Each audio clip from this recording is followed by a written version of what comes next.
Welcome to the corner. Please notice I'm wearing the same shirt. Everybody, I'm being told that there's a lot of questions that need to be answered, and we can answer them this way and we won't have to answer them again. We can just look at them on the website. So this one has to do with what is cancellation. Well, I would like to encourage each one of you to go back to a dictionary, a law dictionary, if you can find one online. Black's, Bouvier's, Ballantyne's Law Dictionary for cancellation. It means to kill it completely. Now, why cancellation?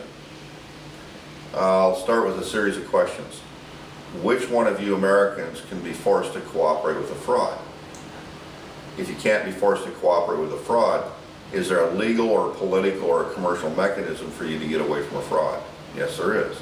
It's called cancellation. And in every state you're going to find it in its Uniform Commercial Code and in the statutes governing procedures in courts. You can call a halt to any agreement whatsoever for fraud, because fraud starts from the moment that you discovered there was an illegal act. And in the mortgage system, what we have is a set of federal and state laws under federal consumer protection and state consumer protection, and federal truth in lending, state truth in lending, and then also debt and collection practices acts in both the state and federal government. They all require that a lender of any sort be able to verify the loan.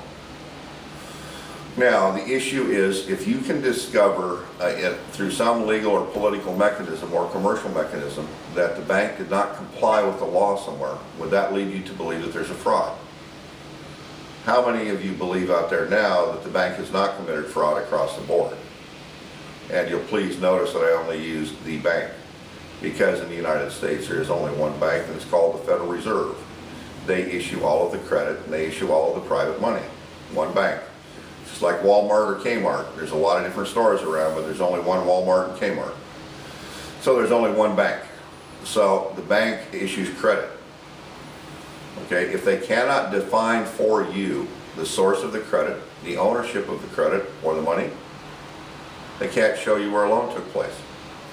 The federal and state Fair Debt Collection Practices Law, public disclosure laws, consumer protection laws all say that they have to tell you and verify for you that a loan took place.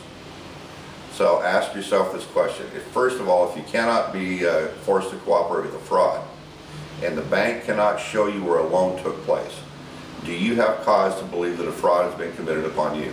Yeah, you do. So you go to the state code and you'll find it in the Uniform Commercial Code, Section 2, it's various numbers in various states, 106 or 206-4. And what it says is that you can cancel any kind of contract, whatever, for fraud from the beginning and preserve all of your rights. And that's what the cancellation process actually does. We put together all of the documentation, the instructions on how you file it, and the letters that you send to the bank, so that you can cancel your mortgage contract for fraud and have proof of the fraud in your hands by the time you're done. Now, does that sound like a solution for most Americans? I would certainly think so, because the reason that we can make this bold statement that all the mortgages are the same is because there's only one set of parties. There's a lender and a borrower. There's one bank and there's consumers. There's the Federal Reserve and Americans. There's only one set of law. It's either a fraud or it's not a fraud. There's only one set of contracts. All of the bank procedures, all of the court processes run under standardized forms. There's one set of process.